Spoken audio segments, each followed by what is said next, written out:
Bueno, vamos con la siguiente ponencia. En este caso sería Mireia Usó Montalbán, de la Filmoteca Española. Ella es miembro del Cuerpo Facultativo de Conservadores de Museos y lleva el trabajo del Departamento de Fondo Museográfico.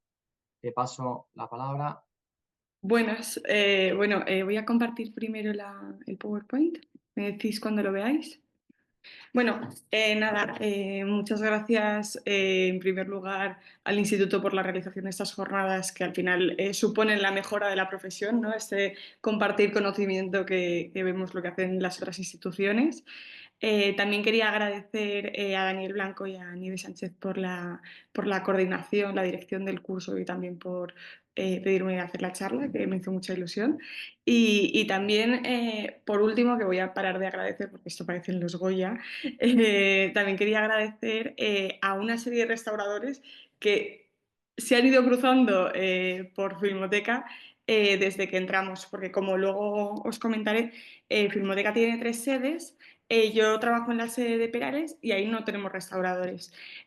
Por lo que, bueno, también como comentaba Luis, da un poco de vergüenza hablar de un departamento de conservación cuando somos 2 personas. Yo también tengo aquí a mi compañero Alberto. Pero bueno, se hace lo que se puede, ¿no? Voy a ello. El título, básicamente, Hechos para rodar, refiere al tipo de patrimonio del que voy a hablar. El patrimonio cinematográfico era un patrimonio que no tenía una intención de ser conservado, de ser guardado, ya que de los materiales de los que voy a hablar eran materiales que se hacían por y para la producción de la película, que se hacían para la dirección, que se hacían para su exhibición, por lo que a día de hoy los tengamos en Filmoteca Española es una maravilla, aunque aún no tengamos museo y no se puedan ver, ahí nos esforzamos conservándolos, ¿no? Dicho esto, como os mencionaba, trabajo en Filmoteca Española, institución creada en 1953, que desde su momento ha pasado pues, por muchos cambios. En un primer momento se encuentra en la Escuela Oficial de Cinematografía, en la Dehesa de la Villa, y posteriormente ya lo llevan al Palacio del Marqués de Perales, que es la primera imagen, que es donde yo trabajo. Y ya posteriormente crean el CCR en 2014 y allí se traslada el material fílmico. Luego os hablaré de la diferencia entre el patrimonio cinematográfico y el fílmico, ¿no? Pero como os comentaba, la primera imagen es el Palacio de Perales, que se encuentra entre Tirso de Molina y Antón Martín. La imagen inferior se encuentra el Centro de Conservación y Restauración Carlos Saura, que yo me referiré a él como CCR porque siempre hablamos del CCR, para que me entendáis. Y por último tenemos el Cinedore, que probablemente sea la cara más visible, ya que es lo propiamente visitable, ¿no?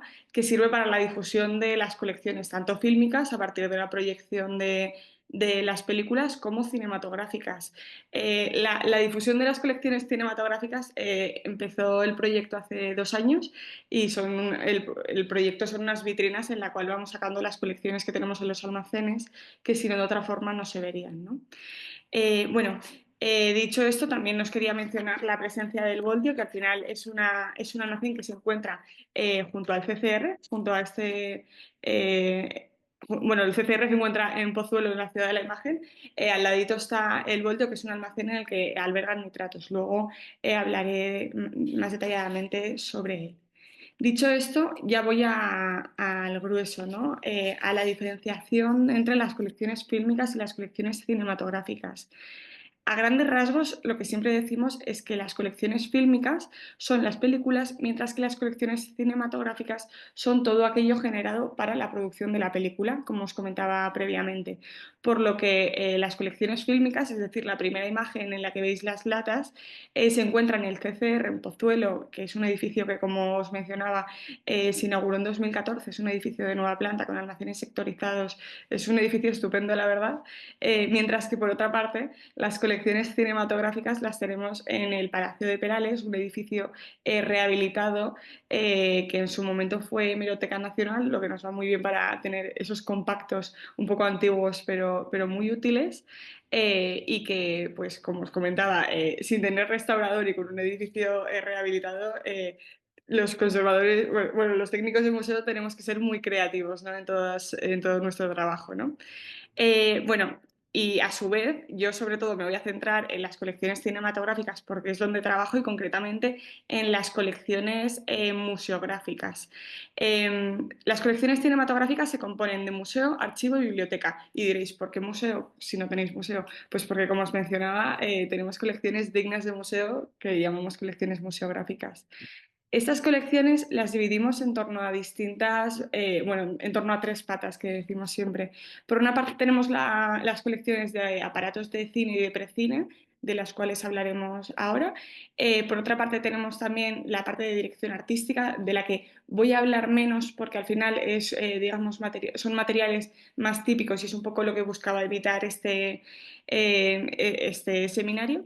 Y por último tenemos la parte de archivo gráfico, que al final es la parte más masiva, mientras que de aparatos de cine y de precine tenemos, por ejemplo, 9.000 piezas, que son muchas, pero bueno, de dirección artística tendríamos como 17.000 piezas y de archivo gráfico hay una barbaridad. Os voy a decir cifras aproximadas, pero para que os hagáis una idea de las colecciones que manejamos, estamos hablando de 500.000 fotografías, 30.000 negativos, 80.000 diapositivas, 40.000 carteles, 25.000 carteleras, más de 6.000 programas de mano, 10.000 fotocromos y 75.000 guías de prensa.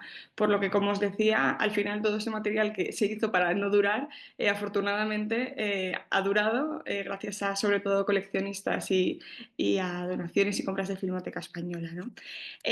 Dicho esto, para aplicar las correctas pautas de conservación para cada uno de los materiales, como veis dentro de esta gran variedad, tenemos que saber qué materiales tenemos, ¿no? Y sobre todo en qué espacios de almacenaje los vamos a albergar.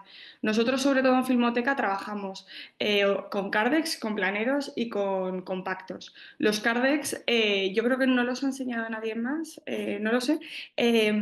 Son estos, la primera imagen, son como unos estantes giratorios. Yo siempre digo que actúan a modo de noria, porque como veis, tiene el cuadro de control en la parte central y de ahí como va subiendo y bajando las baldas, bueno, pues se va moviendo, ¿no? Lo que permite en muy poco espacio almacenar muchas colecciones y además en su interior tiene regulación, bueno, tiene climatización y control de temperatura, por lo que son estupendos, la verdad. Por otra parte también tenemos, bueno, aquí por ejemplo albergamos desde fotografías, programas de mano, bueno, ese tipo de colecciones. Por otra parte tenemos, como os mencionábamos, los planeros. Tenemos los planeros más pequeños generalmente para las colecciones de dirección artística, porque suelen ser de tamaños más pequeños, mientras que también tenemos un planero enorme, que es este que tenemos en la parte inferior, que mide 2 metros, o sea, es enorme. Como os decía, aquí tenemos el cartel que tenemos ahí puesto, se puso para la foto porque esos son bastante pequeños, pero hay carteles que sobrepasan las medidas del propio planero, para que os hagáis una idea de las dimensiones de los fondos. De hecho, estoy viendo ahora que en la estantería que hay en la parte junto al planero hay unos tubos de conservación en las cuales las compañeras de carteles envuelven, enrollan los carteles que no nos caben en ningún tipo de planero, ¿no? Y ya por último tenemos la parte de los compactos, que como comentaba María del Carmen Morillo, al final están muy bien porque aunque no son estancos como tal, lo que permiten es que no acceda al polvo y sobre todo es donde tenemos guardados y almacenados los aparatos de cine y de precine. Luego, ahora lo veremos. Dicho esto, ya pasamos a hablar de las propias colecciones. Como os mencionaba, para saber lo que tenemos que saber los materiales de los que estamos hablando. Sobre todo al hablar de aparatos de cine y de precine tenemos plástico y metal, aunque también tenemos colecciones de madera, como veis aquí en la propia imagen, que suelen ser las más antiguas. Además, el plástico a su vez se puede dividir en termoestable, que aguanta el calor, o en termoplástico, que cambian con el calor. Estas cosas se tienen que tener en cuenta, ya que, bueno, de cara a las condiciones de temperatura y humedad, ¿no? Dicho esto, como os mencionaba, no presentan normalmente fragilidad, ya que es una producción industrial duradera, salvo, por ejemplo, la madera, que pueda tener un ataque de xilófagos pero generalmente son bastante estables, ¿no? Dicho esto, lo que nos suele preocupar más en Filmoteca Española tiende a ser el polvo. Nosotros, como os comentaba, no tenemos restauradora o restaurador, a lo que nos limitamos es a como mucho aspirarla, evitar que entre polvo en los almacenes, ¿no? Pero no los ponemos en funcionamiento ya que no hay ningún perfil adecuado ni técnico que se encargue de ello.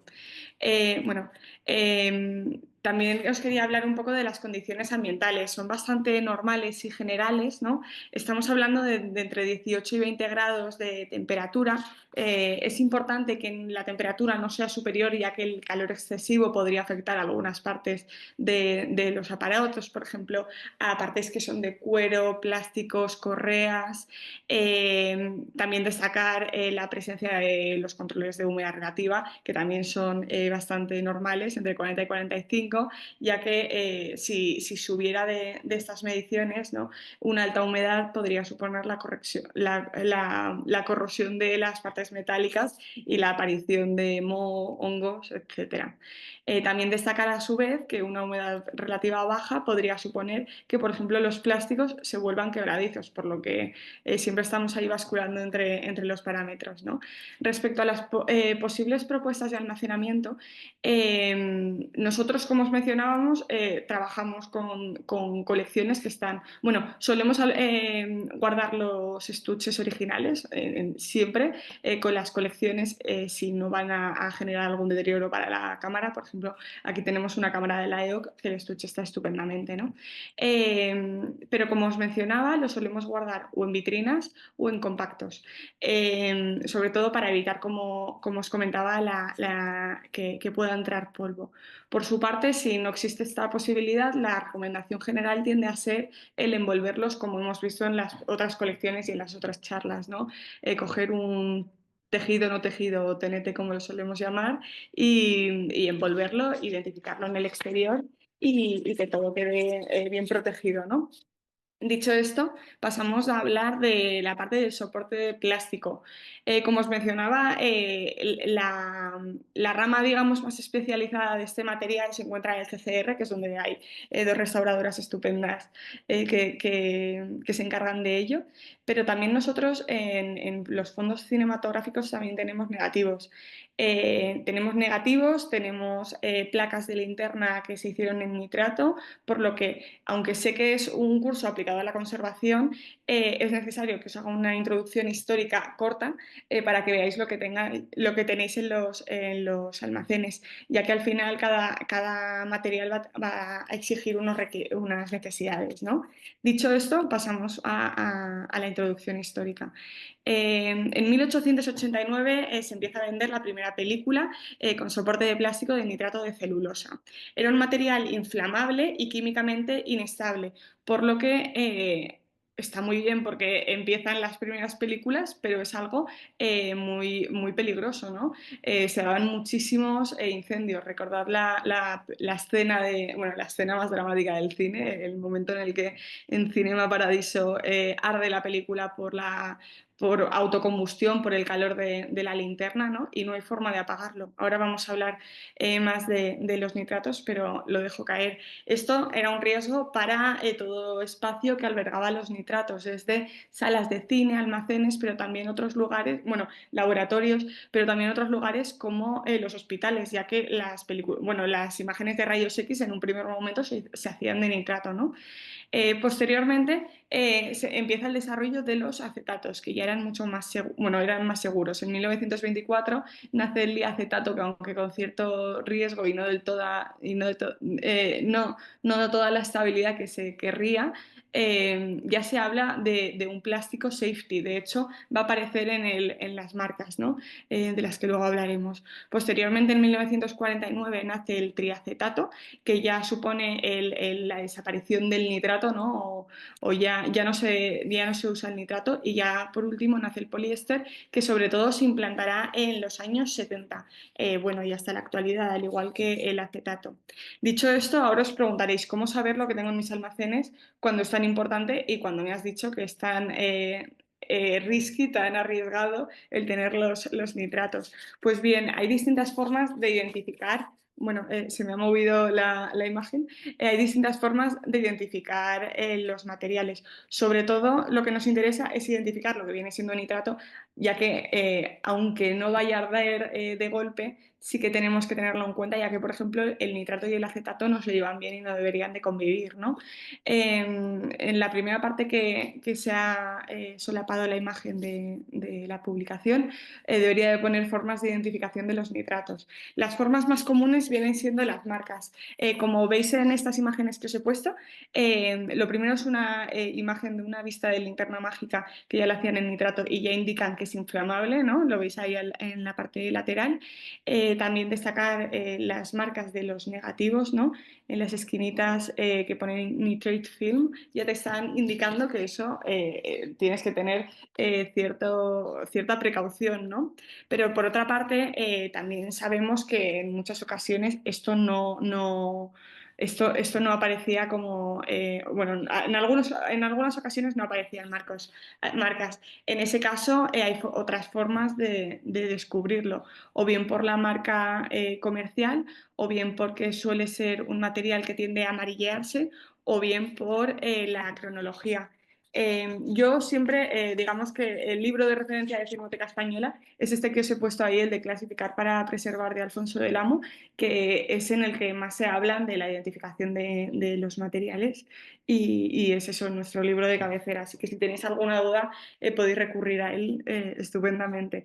Además también, por ejemplo, con los nitratos podemos recurrir a la datación. Oye, tengo un original de Andres de 1950. Hombre, pues probablemente sea un nitrato, si no pone safety, ¿no?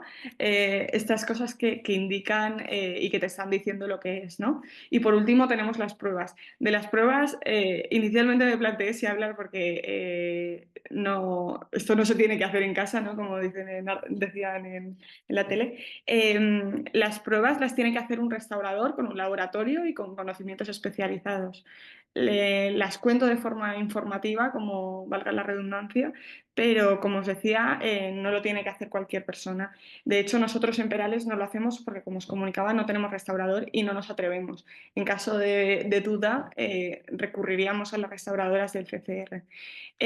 Normalmente se suele hablar de dos pruebas. Por una parte tenemos la prueba de la combustión, que la prueba de la combustión es, bueno, luego lo veremos, pero como los nitratos arden y no hay forma de apagarlos, es el cortar una parte pequeñita que una esquinita y que no sea relevante, coger unas pinzas y echarlo a arder. Si arde rapidísimamente con una llama amarilla, humo blanco y no hay forma de apagarlos porque es un nitrato. Si arde lentamente o le cuesta prenderse es porque es un acetato o un poliéster, ¿no? Por otra parte, también hay otras formas de prueba que tampoco recomiendo si no sois personal especializado, como es el test de Mollis. El test de Mollis lo que supone, como os decía, supone la manipulación de ácido sulfúrico, o sea que reitero las veces que haga falta que no lo puede hacer cualquier persona. Se tiene que hacer en un laboratorio, ya que la aplicación de etanol generaría en ese caso, pues si sale color rosa con el etanol se trata de acetato y si sale color verde se trataría de nitrato, ¿no? Pero como vuelvo a decir, nosotros no solemos aplicar estos sistemas ya que no tenemos el personal especializado. Por su parte, una vez hemos eliminado de la variable el nitrato, que era lo que más nos preocupaba, también hay otras formas de identificar los acetatos o el poliéster. Por una parte, los acetatos y el poliéster se pueden identificar por medio de filtros polarizadores que se pueden comprar en cualquier sitio. Si sale iridiscente sería poliéster.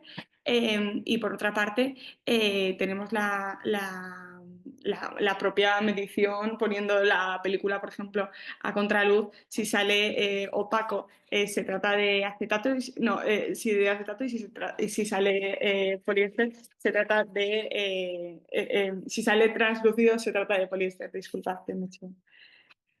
Bueno, dicho esto y habiendo ya descubierto qué tenemos en nuestros almacenes, pasamos a hablar de las condiciones de temperatura y de humedad y de sus necesidades, ¿no?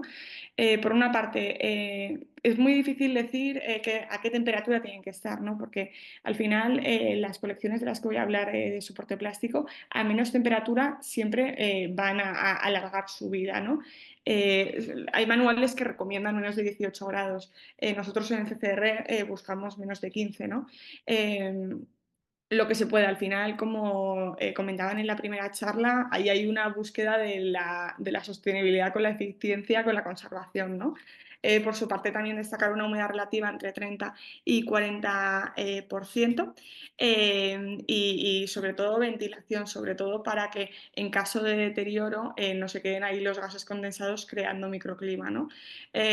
Buscando también así albergarse, como ponen en el penúltimo punto, en cajas no estancas. Por ejemplo, en el CCR, durante muchos años, bueno, tradicionalmente el cine español se guardaba en latas metálicas y han hecho un trabajo estupendo de modificar todos los embalajes, todas las latas a plásticos, ¿no?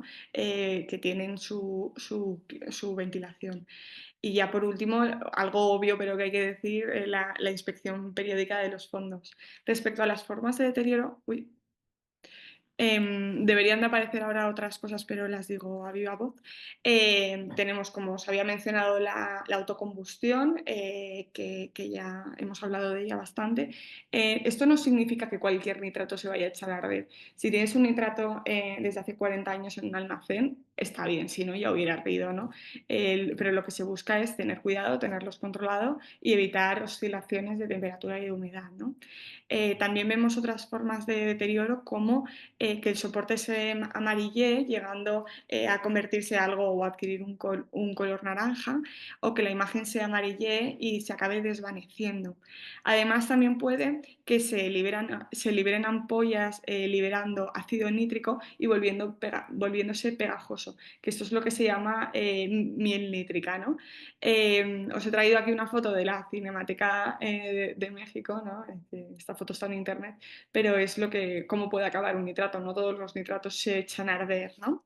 En Filmoteca Española, como os comentaba, tenemos el voltio, que aunque parezca bastante tenebre el espacio, es importante dónde está, porque está bajo tierra, busca evitar que le dé el sol, oscilaciones, tiene una climatización y una ventilación estupenda. De hecho, hay renovación de aire cada 11 minutos y es un almacén creado en 1972, fruto de la necesidad de todos esos nitratos que ardían en laboratorios, en almacenes, para, bueno, albergar estas colecciones consideradas como peligrosas. El voltio de Filmoteca Española tiene 20 celdas, como veis en el plano, que como comentaba, bueno, albergan determinadas colecciones, está todo sectorizado, ya que en el caso de incendio el nitrato echa a arder y no se puede apagar. Hay vídeos en internet de cómo meten nitrato debajo del agua y sigue ardiendo, es fascinante, ¿no? Pero claro, es un peligro y un riesgo para los técnicos de museos, ¿no? Bueno, y al final lo que tiene el Voltio y lo que lo hace especial es el sistema de extinción de incendios que tiene, que es que en caso de incendio, además de estar todo monitorizado y controlado, caerían sacos de arena del techo y apagarían el fuego, ¿no? Por lo que yo creo que en su momento fue bastante pionera esta idea de extinción y a día de hoy sigue funcionando. Eh, Pasamos a hablar ya del acetato y del poliéster porque me estoy quedando sin tiempo. El acetato, como os mencionaba con los nitratos, a menos temperatura, más longevidad, pero siempre inferior a 18 grados. Humedad relativa entre 30 y 40%. También buscamos cajas no estancas para que en caso de liberación de ácido acético no genere ese microclima y en caso de el envoltorio, ¿no? Directo, se busca un sobre de papel con reserva alcalina, bueno, por la tendencia del propio acetato del propio acetato a acidificarse, es una forma de contrarrestar esta tendencia, ¿no? Y además también, como os mencionaba, una inspección periódica. Respecto a sus formas de deterioro, la más común tiende a ser la del síndrome de vinagre. Esta forma de deterioro se llama así porque básicamente huele a vinagre y se nota al momento, ¿no? Al final esto lo que supone es la emisión del ácido acético, que, como os mencionaba se reconoce por este olor, y tiene también otras muestras de deterioro como el abarquillamiento con la pérdida del plastificante, contracciones. Vemos cómo, bueno, se ha visto y se ha estudiado mucho cómo estas contracciones pueden reducir el 10% de la imagen, por lo que estamos hablando de contracciones bastante importantes. Y también destacar que pueden surgir manchas azules o rosas, dependiendo de la marca comercial de la que se trate. Por ejemplo, Kodak son rosas y Agfa son azules. Por último, hablar del poliéster, que como os mencionaba, fue el último que llegó y que se estableció en los años 70. Tiene pros y contras, como todo en esta vida, ¿no? Es muy estable y muy duradero, pero también a su vez es tan duro que podría suponer la ruptura de un proyector. O sea, las películas a día de hoy se hacen en acetato porque si se rompiera o se atrancara la película en el proyector, que puede pasar, acabaría rompiendo el proyector, por lo que las películas las hacen en acetato y lo que hacen de copia de preservación lo hacen en poliéster porque, como os mencionaba, es el más estable y el más duradero. Además, como contra, que acumula mucha electricidad estática, lo que a su vez supone la acumulación de polvo, ¿no? Respecto a las condiciones generales, repito una vez más, a menos temperatura, más longevidad, pero siempre menos de 18 grados y una humedad relativa aproximadamente del 40%. Y ya por último, voy a hablar de los carteles que me vais a criticar y vais a decir, "Va, están todos, le están dando la luz". No, esta foto se hizo, pusieron los carteles, las compañeras de carteles los pusieron así por y para la foto. El trabajo de cartelería de Filmoteca es maravilloso. Tenemos a dos compañeras totalmente coordinadas y integradas en la causa, ¿no? De los carteles hay que hablar de la materialidad, porque al final los carteles se hacían para usos comerciales, ¿no? Por lo que se hacían de pastas muy malas, de pastas de muy mala calidad, y eran de papel de fumar, ¿no? Por lo que a día de hoy nos han llegado algunos con roturas, la mayoría nos han llegado, he puesto esta imagen, este cartel que veis a la derecha, porque se ven las 8 dobleces que tienen todos los carteles, porque muchas veces los coleccionistas, para guardarlos en sus casas, lo doblaban así y lo volvían a doblar, ¿no? Por lo que nos han llegado muchos así. Nosotros los almacenamos en planeros, como os comentábamos, salvo aquellos que son tan grandes que no podemos almacenarlos en planeros y los tenemos en tubos de forma temporal. Respecto a los carteles de Filmoteca, como os mencionaba, tenemos una barbaridad de carteles, lo que nos supone tener gran cantidad de tipologías. Tenemos litografías, impresiones, entelados, pintados a mano. Y antiquísimos también. Respecto a las condiciones de los carteles, pues también se recomienda una temperatura entre 18 y 20 grados, ya que pues, las temperaturas altas suponen el envejecimiento del calor y de las tintas, y las temperaturas bajas suponen que se puedan volver quebradizos. Lo mismo sucede con la humedad. A mucha humedad puede suponer la proliferación de ataques biológicos, ¿no? De hongos de moho, mientras que a humedad relativa muy baja también se vuelve friable, como me enseñó un restaurador que está en este curso. Por su parte también destacar la presencia del control de la luz, como os mencionaba. Las compañeras lo guardan siempre a la inversa, hacia abajo, para que cada vez que abres el almacén no le dé la luz. Evitamos una luz directa pues en el caso de exposición, menos de 5 luxes, difusa, y buscamos, lo idóneo sería iluminación LED con baja emisión de ultravioleta. Bueno, se hace lo que se puede, imagino que como en todas las instituciones, pero bueno, el objetivo de las compañeras es que le dé la mínima luz posible, y también es muy importante, como os mencionaba, el tema de la manipulación. Es muy importante porque, como os mencionaba, estos carteles han tenido una historia y como os decía, su materialidad es que son de pastas malísimas, por lo que es necesario que sea trabajado por dos personas totalmente coordinadas.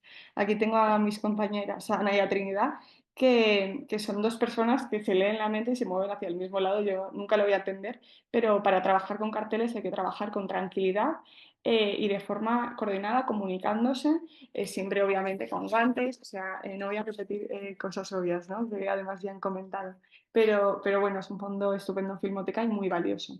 Y os podría hablar de más cosas, pero me quedé sin tiempo. No he podido hablar de dirección artística que tenía aquí, pero no pasa nada. Ya os dejo aquí la bibliografía. Sobre todo, yo tiendo a trabajar mucho con el primero, que es el de Luis Fabán, y también con el de Alfonso de Delano. Y nada, muchas gracias y creo que estoy en tiempo perfecto porque me he puesto el cronómetro.